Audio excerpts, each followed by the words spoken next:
नमस्कार साथियों, 17 अक्टूबर 2025 सुजसी bulletin daily current affair में एक बार पुनः आपका हार्दिक स्वागत। करंट अफेयर की चर्चा को शुरू करने से पहले बात करेंगे आज के सुविचार की। और आज का सुविचार है कि अगर मेहनत आदत बन जाए तो कामयाबी मुकद्दर बन जाती है। यदि आपकी हैबिट बन जाती है हार्डवर्क करना, मेहनत करना, तो कामयाबी मुकद्दर बनकर आपके सामने पेश होगी। कामयाबी एक दिन जरूर आपके सामने आएगी यदि आपने अपने जीवन में मेहनत को आदत बना लिया। इसलिए जो भी विद्यार्थी तैयारी कर रहे हैं, जिस भी दिशा में आप आगे बढ़ना चाहते हैं, उस दिशा में आप मेहनत कीजिए, दिन रात मेहनत कीजिए, मेहनत को अपनी आदत बना लीजिए। यदि मेहनत आपकी आदत बन जाएगी तो कामयाबी मुकद्दर बन जाती है। चलते हैं आज के करंट अफेयर पर। सबसे पहले है FSSA 2006, जो फूड सेफ्टी एंड सिक्योरिटी जो एक्ट है 2006 का, जिसका लोगो अभी चल रहा है, एक अभियान चल रहा है जिसका नाम है शुद्ध आहार मिलावट पर वार अभियान। शुद्ध आहार मिलावट पर वार जो अभियान चल रहा है, ये इस अधिनियम में जो FSSA 2006 का जो एक्ट है, ये भारत में खाद्य कानूनों को एकीकृत करना और मानव उपभोग के लिए सुरक्षित और पौष्टिक भोजन सुनिश्चित करने के लिए लाया गया था। और ये साइंस बेस्ड है, विज्ञान आधारित मानकों को निर्धारित करता है और बहु विभागीय नियंत्रण को समाप्त करके और एकल संदर्भ बिंदु बनाता है। ये इसकी खासियत है, खास बिंदु है इसका। इसके तहत एक संस्था बनाई गई जिसको बोलते हैं food safety and standard authority of India, जिसको FSSAI भी बोला जाता है। तो ये FSSAI है, ये FSSA 2006 के एक्ट के तहत बनाई गई संस्था है। तो ये ध्यान रखना, ये कब बनाई गई संस्था? भारतीय खाद्य सुरक्षा और मानक प्राधिकरण इस एक्ट के तहत 2006 में ये स्थापित की गई।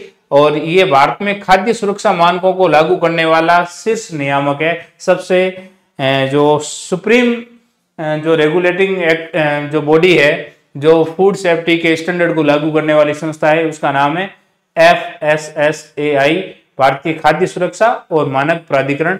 और सबसे इंपॉर्टेंट बात है कि ये कौन से मंत्रालय के है, तो यह ध्यान रखना, यहां कंफ्यूज करने के लिए उपभोक्ता मंत्रालय भी ऑप्शन में दिया जा सकता है। उपभोक्ता मंत्रालय, खाद्य और उपभोक्ता मंत्रालय, तो ये मंत्रालय इसका नहीं है। ये जिस मिनिस्ट्री के अंडर आती है उस मिनिस्ट्री का नाम है health and family welfare ministry, स्वास्थ्य और परिवार कल्याण मंत्रालय। वेरी वेरी वेरी इंपॉर्टेंट, यहाँ से सवाल आने की बहुत अधिक संभावना है कि जो भारतीय खाद्य सुरक्षा और मानक प्राधिकरण है, ये स्वास्थ्य और परिवार कल्याण मंत्रालय के प्रशासनिक नियंत्रण में आता है। ठीक है, अब इसमें क्या की प्रोविजंस क्या क्या है कि ये यदि आपको खाद्य व्यवसाय करना है, आप यदि कोई होटल चलाना चाहते हो, रेस्टोरेंट चलाना चाहते हो, ठीक है, या कोई कैफे शुरू करना चाहते हो, तो उसके लिए आपको FSSAI से लाइसेंस या पंजीकरण करवाना अनिवार्य होता है। और इसमें जो मानक होते हैं वो पैकेजिंग, लेबलिंग और फूड एडिक्टिव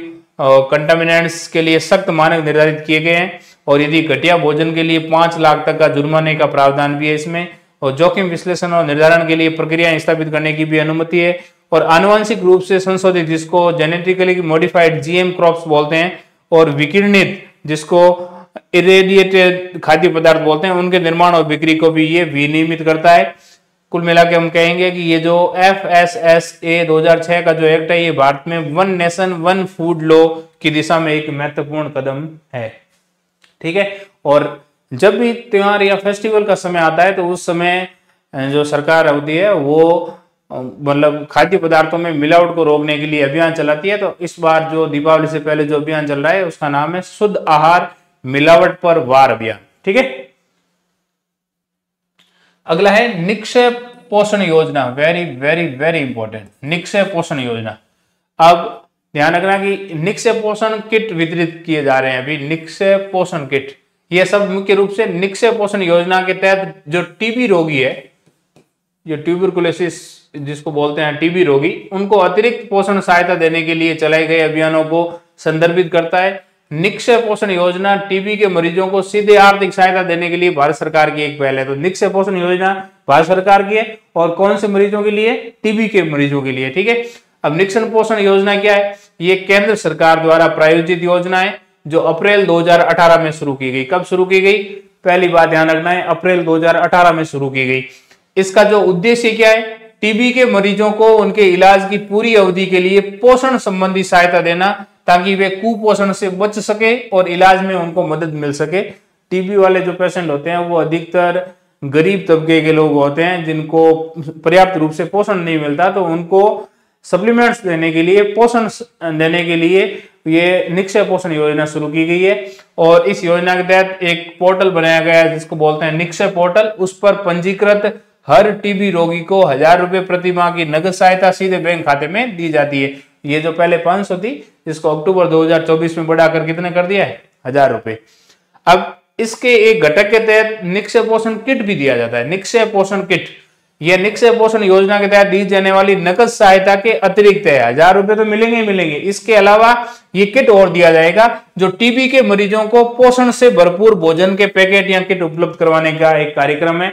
और इस किट अक्सर ये एनजीओ या सामुदायिक सहायता समूह या निक्षय मित्र के रूप में पंजीकृत व्यक्तियों द्वारा दान की जाती है। उदाहरण के लिए प्लान इंडिया जैसे संगठन है, वो विभिन्न राज्यों में टीबी रोगियों के लिए पोषण किट वितरित करते हैं। अब किट में क्या होता है? दाल, अनाज, घी, तेल, विटामिन और मिनरल से भरपूर खाद्य पदार्थ होते हैं। तो ध्यान रखना, निक्षय पोषण योजना आर्थिक सहायता देती है, जबकि निक्षय पोषण किट है ये उस योजना का सप्लीमेंट है, पूरक है, जो मरीजों को सीधे पोषक तत्वों से भरपूर भोजन उपलब्ध करवाता है। तो ध्यान रखना, टीबी मरीजों के लिए एक योजना है जिसका नाम है निक्षय पोषण योजना, और इस योजना के तहत 1000 रुपए मिलते हैं। और इसके अलावा गैर वित्तीय सहायता के रूप में पोषण युक्त भोजन, खाद्य पदार्थ मिलता है, जिसको निक्षय पोषण किट कहा जाता है। ठीक है। अगला, प्रदेश में पहली बार हाइब्रिड एन्युटी मॉडल पर 5 जलापूर्ति परियोजनाएं शुरू होगी। बहुत इंपॉर्टेंट है। जेजेएम है, जो जल जीवन मिशन है, उसमें 5000 ग्रामों में होंगे 4.20 लाख घरेलू नल कनेक्शन। कितने गांव में? 5000 गांव के अंदर 4.20 लाख घरेलू नल कनेक्शन देने की बात की गई है। अब ये हाइब्रिड एन्युटी मॉडल और जल जीवन मिशन में क्या संबंध है, तो देखते हैं। सबसे पहले बात आती है कि हाइब्रिड एन्युटी मॉडल होता क्या है। देखो, ये एक पीपीपी मॉडल है जिसको पब्लिक प्राइवेट पार्टनरशिप कहा जाता है। तो ये सार्वजनिक निजी भागीदारी है जिसका उपयोग परियोजना के वित्त पोषण और निष्पादन के लिए किया जाता है। तो ये पीपीपी का ही एक रूप है जिसको हाइब्रिड एन्युटी मॉडल कहते हैं। अब अगला सवाल कि प्रदेश में हाइब्रिड एन्युटी मॉडल आधारित परियोजनाएं पहली बार कहां शुरू हो रही है, तो ध्यान रखना, पहली बार पीएचडी है ना, जन स्वास्थ्य अभियांत्रिकी विभाग, ये जलापूर्ति परियोजनाओं में जल जीवन मिशन के अंतर्गत शुरू कर रहा है। तो कौन सा विभाग शुरू कर रहा है? सबसे पहले हाइब्रिड एन्युटी मॉडल जन स्वास्थ्य अभियांत्रिकी विभाग कर रहा है। पहले चरण में कितनी परियोजनाएं हैं हाइब्रिड एन्युटी मॉडल में? 5 मेगा जलापूर्ति परियोजनाएं हैं। इस परियोजना से कितने ग्रामों में नल कनेक्शन मिलेगा? 5000 गांवों में। कितने घरेलू नल कनेक्शन दिए जाएंगे? 4,20,000। कितने लोग लाभान्वित होंगे? 20 लाख लोग। कुल व्यय कितना आएगा? 18,879 करोड़ रुपए। और हाइब्रिड एन्युटी मॉडल में कुल अनुमानित व्यय तो ये हो गया। इसमें सरकार का निवेश कितना है? तो ध्यान रखना, सरकार 40% निवेश करेगी और 60% जो एमओयू कर रहा है हाइब्रिड एन्युटी मॉडल के अंदर जो पार्टनर होगा वो 60% इस परियोजना का लागत का वहन करेगा, जिसको ठेकेदार बोलेंगे। ठेकेदार को निवेश राशि वापस कैसे मिलेगी? अब ध्यान रखना, हाइब्रिड एन्युटी मॉडल में इसको 10 वर्षों की अवधि में, कितने वर्षों में ये पैसे वापस मिलेंगे? 10 वर्षों में। कितनी किस्त में? 20 किस्तों में। ध्यान रखना, 10 ईयर और 20 इंस्टॉलमेंट में। इंस्टॉलमेंट कितनी है? 20। कितने साल में? 10 साल के अंदर ये इसका भुगतान होगा। इस मॉडल का मुख्य वित्तीय लाभ क्या है? देखो, अब सरकार को 40% ही पैसे लगाने हैं, नहीं तो 100% लगाने होते। तो देखो, राज्य सरकार की जल आपूर्ति परियोजनाओं के लिए प्रारंभिक वित्तीय आवश्यकता कम हो जाएगी, क्योंकि 60% कौन लगा रहा है? ठेकेदार पैसे लगा रहा है। ठीक है, तो सरकार को प्रारंभिक वित्तीय आवश्यकताएं सरकार की इससे कम हो जाएगी। इसका जो ऑपरेशन और मैनेजमेंट, जो मेंटेनेंस है, संचालन और रखरखाव कौन करेगा? तो ध्यान रखना कि परियोजना क्रियान्वयन वाले ठेकेदार द्वारा 10 वर्षों तक इसका मेंटेनेंस किया जाएगा। कितने वर्षों तक? 10। ठीक है। अब हम देखेंगे कि जो हाइब्रिड एन्युटी मॉडल जो सबसे पहले पीएचडी में जल स्वास्थ्य अभियांत्रिकी विभाग में लागू हो रहा है, तो कौन सी 5 मेगा जल आपूर्ति परियोजनाएं जहां पर ये लागू हो रहा है? तो सबसे पहले करौली और सवाई माधोपुर के 1426 गांवों के अंदर चंबल नदी से ये जल लिया जाएगा और ये 3066.90 करोड़ रुपए की योजना है। ध्यान रखना, करौली और सवाई माधोपुर में कौन सी नदी के ऊपर है? चंबल नदी से। ठीक है। अलवर भरतपुर में यहां पर भी चंबल नदी से। धौलपुर और भरतपुर में यहां ध्यान रखना, चंबल के ये सहायक है काली तीर नदी। क्या नाम है? काली तीर परियोजना। तो ये काली तीर कहां पर है? धौलपुर और भरतपुर के अंदर काली तीर परियोजना है।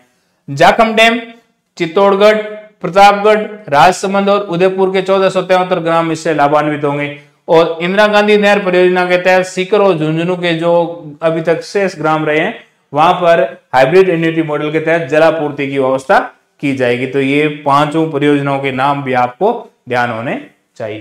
ठीक है।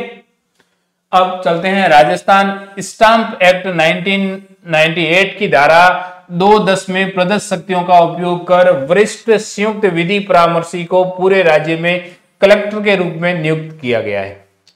ये प्रेस न्यूज थी DIPR पे। अब इस एक्ट का नाम है Rajasthan stamp act. Rajasthan stamp act कब का है? 1998 का। पहली बात ये ध्यान होनी चाहिए। अब इस अधिनियम की धारा 2 के खंड 10 में सेक्शन 210 के अंदर एक पद नाम है जिसका नाम है सीनियर जॉइंट लीगल एडवाइजर। क्या नाम है? Senior joint legal advisor. इस लीगल एडवाइजर को ये कौन से विभाग का सीनियर जॉइंट लीगल एडवाइजर होगा? वित्त में भी कौन सा? कर का। ठीक है। इस विभाग का जो सचिवालय में है। किस रूप में नियुक्ति है? उसको इस एक्ट के प्रयोजन के लिए कलेक्टर के रूप में नामित किया गया है। कौन से एक्ट के रूप में? राजस्थान स्टाम्प एक्ट 1998 के तहत जो इसके प्रयोजन है उनके लिए कलेक्टर के रूप में नामित किसको किया गया है? वरिष्ठ संयुक्त विधि परामर्शी को। ठीक है। और ये कलेक्टर किसके लिए होगा? संपूर्ण राज्य के लिए। अब किसने? राज्यपाल महोदय के आदेश से ये राज्य सरकार ने लागू किया है। अब इसका इम्प्लीकेशन क्या है? इसको कलेक्टर के रूप में नामित करने का क्या मतलब है? क्या निहितार्थ है? तो देखो, वरिष्ठ संयुक्त विधि परामर्शी को कलेक्टर के रूप में नियुक्त करने का मतलब है कि अब उन्हें राजस्थान स्टाम्प एक्ट 1998 के तहत कलेक्टर को प्राप्त सभी वैधानिक शक्ति जैसे स्टाम्प शुल्क का मूल्यांकन करना, उसकी वसूली करना या इससे संबंधित मुकदमों का निर्णय पूरे राज्य में प्राप्त हो गई है। और यह नियुक्ति वित्त कर विभाग के स्टाम्प संबंधी मामलों को प्रभावी ढंग से प्रशासित करने में सहायता करेगी। तो इस स्टाम्प एक्ट के तहत जितने भी कार्य होंगे जिसमें स्टाम्प शुल्क का मूल्यांकन करना है या उसकी वसूली करना है या इससे संबंधित मुकदमों का निर्णय करना है, उसके लिए वरिष्ठ संयुक्त विधि परामर्शी कलेक्टर के रूप में कार्य करेगा, जो संपूर्ण राजस्थान के लिए होगा। ठीक है। नेक्स्ट है सरदार @150 यूनिटी मार्च अभियान। देखो, अभियान का नाम है सरदार @120 यूनिटी मार्च। आयोजन का कारण क्या है कि सरदार वल्लभ भाई पटेल की 150वीं जयंती के सम्मान में यह आयोजन किया जा रहा है। 150वीं जयंती सरदार वल्लभ भाई पटेल की। इस अवसर पर सरदार @150 यूनिटी मार्च अभियान शुरू किया गया है। कब किया गया? 6 अक्टूबर को। केंद्रीय युवा मामले और खेल मंत्रालय ने शुरू किया है 6 अक्टूबर को। 2 महीने चलेगा, मतलब 6 दिसंबर को ये पूरा होगा। संचालन मंत्रालय कौन है? केंद्रीय युवा मामले और खेल मंत्रालय इसको चला रहा है। उद्देश्य क्या है? देशवासियों विशेषकर युवाओं को सरदार पटेल की विरासत के बारे में जागरूक करना, उनमें राष्ट्रीय एकता और देश सेवा की भावना विकसित करना, विकसित और आत्मनिर्भर भारत की परिकल्पना को साकार करना। अभियान का नारा क्या है? एक भारत श्रेष्ठ भारत। ठीक है। अभियान की अवधि लगभग 2 माह चलेगी, मतलब 6 अक्टूबर से 6 दिसंबर तक। इसमें जिला स्तरीय पद यात्राएं होगी जो 31 अक्टूबर से 25 नवंबर तक देश के विभिन्न जिलों में होगी। इसके बाद 150 किलोमीटर लंबी पद यात्रा 26 नवंबर को शुरू होगी। कब होगी? ये इंपॉर्टेंट डेट याद रखना, 26 नवंबर। सरदार पटेल की जो जन्मस्थली है जिसको करमसाड़ बोलते हैं, क्या नाम है? करमसाड़, यहां से शुरू होगी। और अभियान का समापन 6 दिसंबर को पद यात्रा के एकता नगर, जिसको स्टेच्यू ऑफ यूनिटी कहते हैं, वहां पर पहुंचकर ये जो यात्रा है वो पूर्ण होगी। तो ये लंबी पद यात्रा 26 नवंबर को शुरू होगी और 6 दिसंबर को जाके और जो एकता नगर है जिसको स्टेच्यू ऑफ यूनिटी बोलते हैं वहां जाके ये समाप्त होगी। तो ध्यान रखना, सरदार @150 यूनिटी मार्च अभियान। अगला है धरती आबा जनजातीय ग्राम उत्कर्ष अभियान, DAJGUA।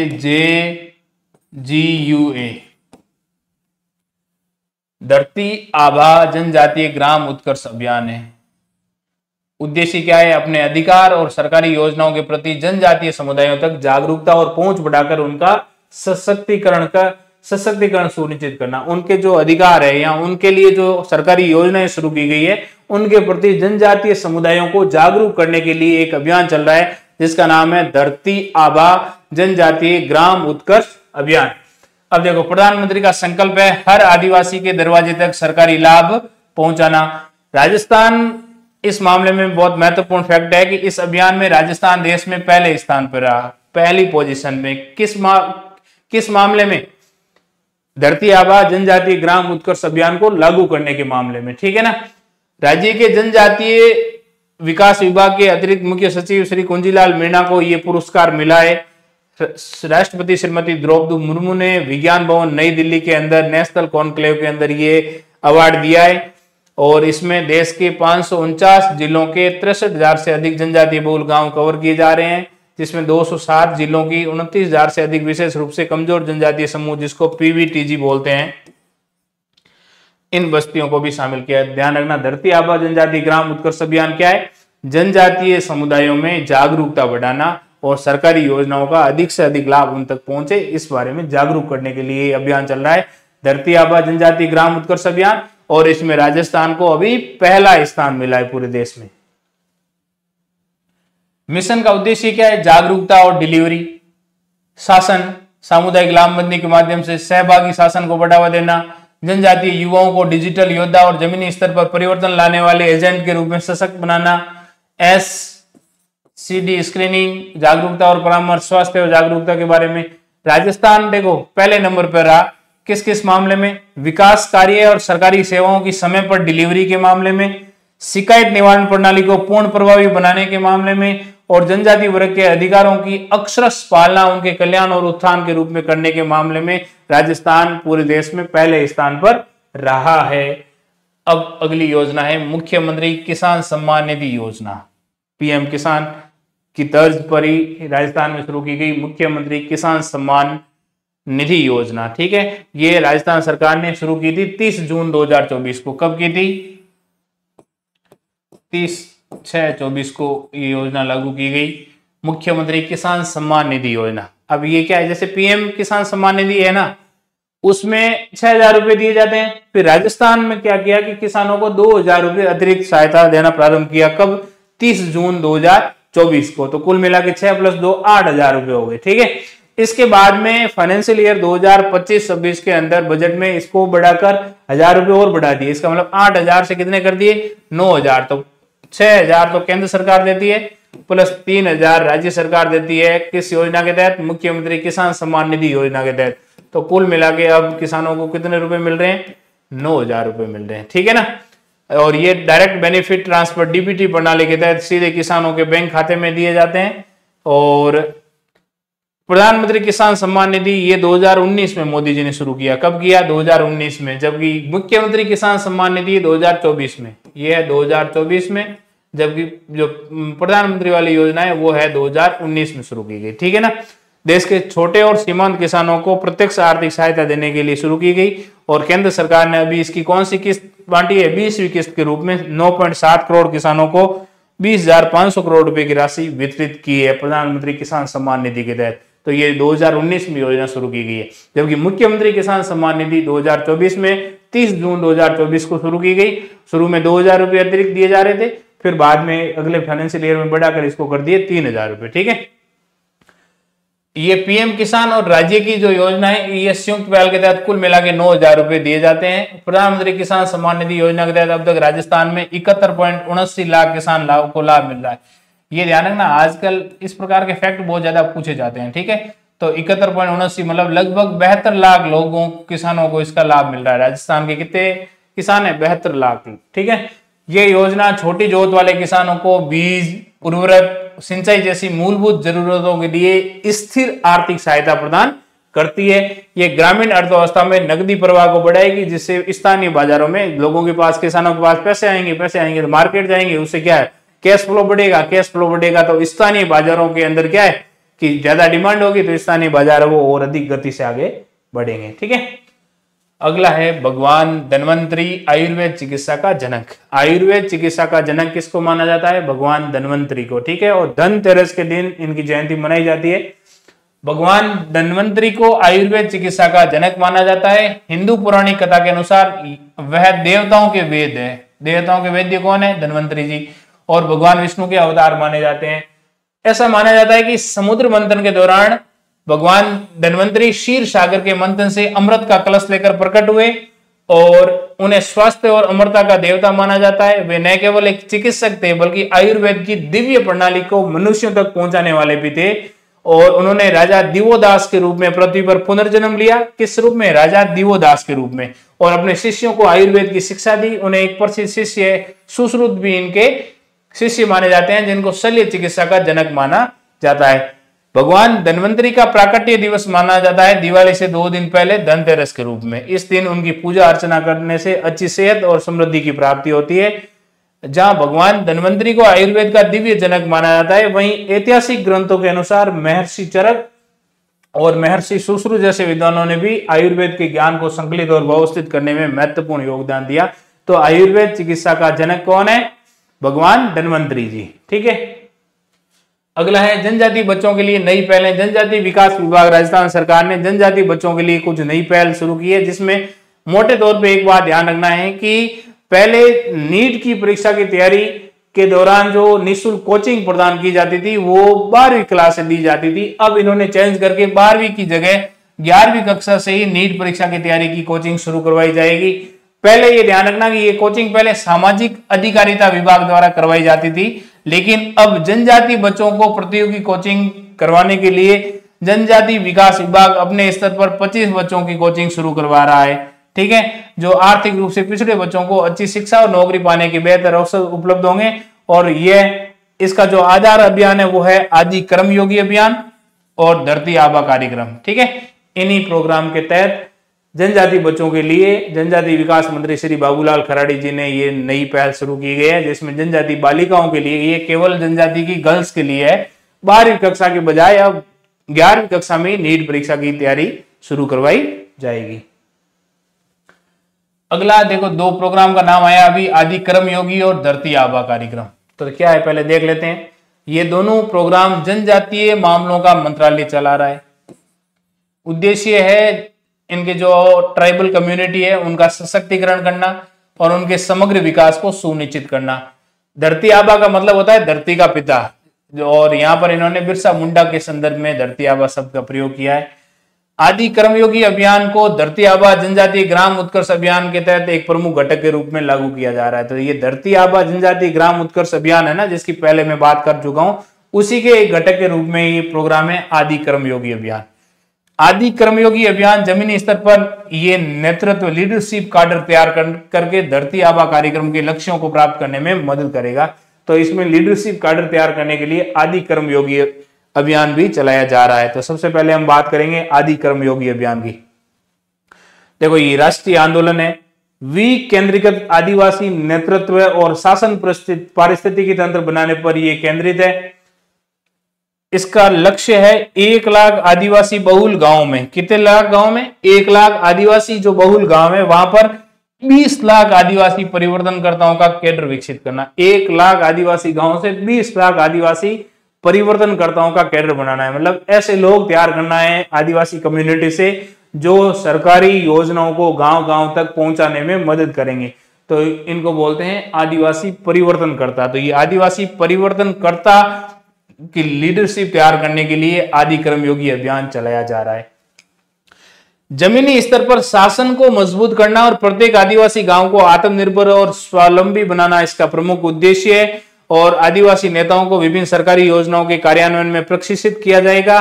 और आदि कर्मयोगी एक पोर्टल बना हुआ है, यहाँ पर पंजीकरण, प्रशिक्षण, निगरानी और परिवर्तन के लिए डिजिटल बैकबोन की तरह भी ये आदि कर्मयोगी पोर्टल कार्य करता है। तो ये ध्यान रखना, आदि कर्मयोगी अभियान तो इनमें आदिवासी कम्युनिटी में लीडरशिप विकसित करने के लिए शुरू किया गया है। ये 30 राज्यों और केंद्र शासित प्रदेशों में 550 जिलों में 11 करोड़ नागरिकों को जोड़ेगा। दूसरा है धरती आबा कार्यक्रम। ये धरती आबा जनजाति ग्राम उत्कर्ष अभियान है जो जनजातीय क्षेत्रों में विभिन्न सरकारी योजनाओं का लाभ अंतिम व्यक्ति तक पहुंचाने के लिए प्रारंभ किया गया है। सरकारी योजनाओं और व्यक्तिगत लाभों का 100% लाभ हर पात्र व्यक्ति तक पहुंचे, इसके लिए शुरू किया गया है धरती आबा कार्यक्रम। ठीक है। जून 2025 में 63,000 से अधिक आदिवासी बहुल गांव में जागरूकता और लाभ संतृप्ति शिविर आयोजित कर दिए गए। सड़क, पानी, बिजली और पक्के घर जैसी बुनियादी सुविधाओं का विस्तार करना, इस सिकल सेल रोग जैसे सिकल सेल एनीमिया वगैरह है ना, ऐसे स्वास्थ्य मुद्दों के लिए जागरूकता, स्क्रीनिंग और परामर्श प्रदान करना और कानूनी पहचान और वित्तीय समावेशन जैसे आवश्यक लाभ प्रदान करना भी इसका उद्देश्य है। तो ये था धरती आबा कार्यक्रम। तो ये था 17 अक्टूबर 2025 का। यदि आपने अभी तक हमारे YouTube चैनल को सब्सक्राइब नहीं किया तो ये स्कैन करके आप यहाँ कर सकते हो, हमारी वेबसाइट भी आप विजिट कर सकते हो, इसको इस बार कोड को स्कैन करके, और टेलीग्राम चैनल को ज्वाइन कर सकते हो, जहां पर जाकर आपको इस क्लास की PDF भी देखने को मिल जाएगी। तो ठीक है, ये था 17 अक्टूबर 2025 का करंट अफेयर। मिलते हैं एक और नई क्लास के साथ में, जिसमें हम 18 अक्टूबर 2025 के करंट अफेयर की बात करेंगे। Thank you.